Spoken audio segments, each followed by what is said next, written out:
Well, if I can be candid with you, on my initial content schedule here, I had a guide planned for some kind for the numbers event. Something like with what we've done in the past with other Easter eggs within Warzone, a guide on how to break down and unlock what is at the end of the road there with that. And with the long-awaited numbers event finally going live today, I figured we'd get something of value here out of this, but unfortunately, Raven kind of had different plans for that. So today we kind of still have a breakdown and a guide of sorts on how you can unlock the new melee weapon and everything as fast as possible. But I also want to touch on a little bit of what I think are the shortcomings of this event.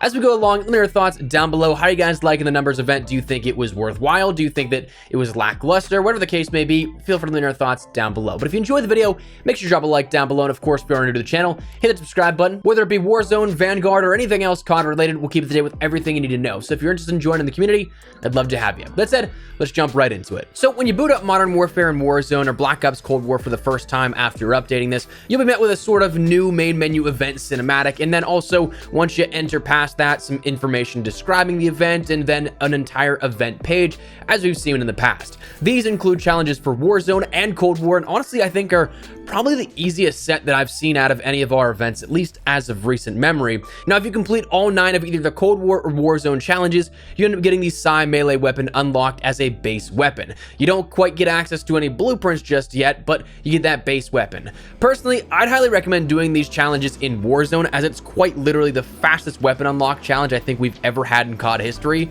But to complete this, all you have to do is jump into a BR match. Unfortunately, it doesn't work in Plunder or in Iron Trials, as we'll mention here again in just a second. But when you jump in and you look at your attack map, you'll first initially notice before any of these are activated that you have all of these red signals and broadcast stations marked on your attack map for you to go to easily. You don't have to try and track them down as you did, say, whenever we were first trying to find out where these were at the very beginning of the season. They're marked there right for you. You can interact with them and set actual waypoint markers for them. So very easy to interact with, very easy to end up finding. And whenever these are activated, you'll end up seeing that they turn from red to green, but you can still go to them and they'll act as your unlocks. You don't have to be the one to actually activate the broadcast. And to end up getting this to actually count towards your progress for the challenge, all you gotta do is simply get within the proximity of the broadcast station and the message here with it, and it triggers the broadcast for you. To me, I think that I found that to be around 150 meters, but it may be something like 200. I was taking a vehicle every single time, so may have a delay on that trigger that I was able to get from 200 to 150 in the time that it ended up triggering around that. But you end up getting the broadcast playing in your ear or in your speakers. Again, you don't need to activate the broadcast. If you end up being the first ones to it though, I'd absolutely highly recommend doing so, because you end up actually getting 5,000 in cash if you do activate it, but you can quite literally just do a drive or flyby depending on what vehicle you have and get credit towards that. And personally, if you're looking to do this as fast as possible, not really spend too much time here with it, that's what I'd recommend. Jump into a trios match here, since helos can end up spawning in that. They don't in solos anymore. I was doing it in solos, but looking back, I absolutely should have just jumped into solo trios to end up doing that. Go in, fly by, activate and trigger that broadcast, and get those credits towards it. And you can get this all done within 5 to 10 minutes of one single match. So it is something that is incredibly fast. And again, as we mentioned, I think is probably the fastest weapon unlock challenge that we've had maybe ever within Call of Duty so far. But that's the main focal point here of the numbers event. A fair warning, it's not available in Plunder or in Iron Trials to my knowledge. So unfortunately, if you're not a huge fan of BR, it is BR exclusive right now. But the nice part is you don't have to be in there for too long, like we just mentioned. But truth be told, when I take a look at this event, I'm kind of disappointed here with it. I had kind of hoped for some sort of quest line, especially given that the broadcast seemed to have some sort of importance to it, some potential with it. If you listen to the whole broadcast, you'll end up hearing the numbers of 16, 23, 9, 8, 14, 22, 5, 18, 18, 7, 11, 14, 2, 12, 3, and 0. Now that broadcast is, to my knowledge, the same broadcast every single time, a static broadcast number set here. And it seemed like, if we were going off of any indications from previous puzzles, that this was a sort of alphanumeric designation for letter versus number depending on where they are in the alphabet. As well, likely 0 being a null, a sort of reset. And even as of recently, we've seen this actually happen, with official blog posts stating the story so far: 16, 5, 18, 19, 5, 21, 19, 9, 19, 8, 518.5, which when decoded is Perseus is here. So I kind of thought this would be the same thing here at this. We'd get some sort of code out of it, but when you consider each of these alphanumeric designations, the set of numbers is just gibberish, or that's what it seems like to me. You end up getting PWIHNVERRGKNBLC, and even when you try and decipher that or descramble it, it doesn't come up with anything really here, and that to me is a little bit confusing, and I'll say it, even somewhat frustrating. Maybe it's a bit presumptuous of me, maybe a little bit too optimistic, but when I think about the numbers event, that's a huge part of the lore of the Black Ops universe as a whole, and especially now with Black Ops Cold War's post-launch narrative. I mean, the literal theme of this season, the even cutscene to kick off all of it, was the initiation of the Dragovich Protocol broadcast, the literal broadcast that awakens sleeper agents embedded around the world.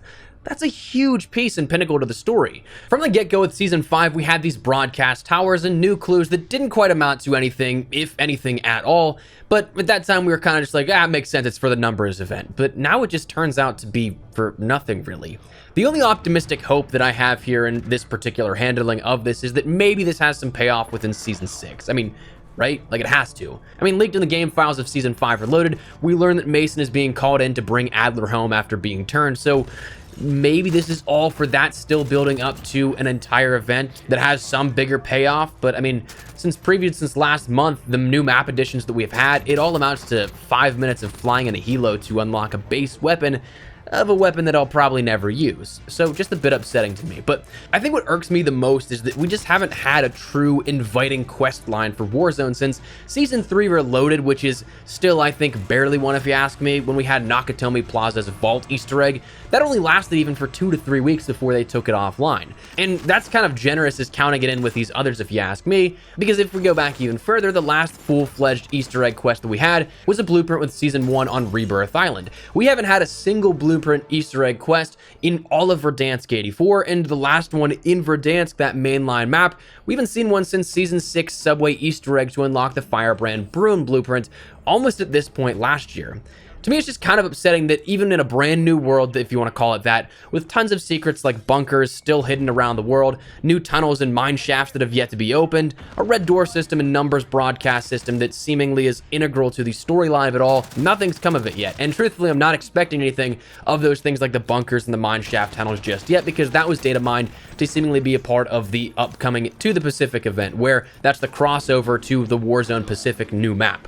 So I'm just kind of bummed that right now we had this entire massive buildup and we got nothing. I mean, I guess it's still early on, and I would love to be wrong with this here. I'd love to be able to earn something of value in terms of a quest line for the game, but so far it doesn't look like there's anything else that amounts outside of this. Outside of that, we did get some new bundles, if you at all care about that, but really outside of that, and maybe say Outbreak Survival for Black Ops Cold War, which is cool, but not quite my jam. That's what we have here with the numbers event update. So that's where we're going to wrap it up. I would love to get your thoughts and feedback down there in the comment section down below. Do you guys like this event so far? Maybe not so much. Are you hoping this has some bigger payoff in Season 6? Whatever the case may be, let me know your thoughts down below. But if you enjoyed the video, make sure you drop a like down below. And of course, if you are new to the channel, hit the subscribe button so you don't miss a single thing regarding all things Warzone, Vanguard, anything COD related, we got you covered on the channel. So if you're interested, hit the subscribe button. If you also want to follow me over on Twitter and Instagram, those are the best places to chat with me outside of YouTube, but practically live on both those.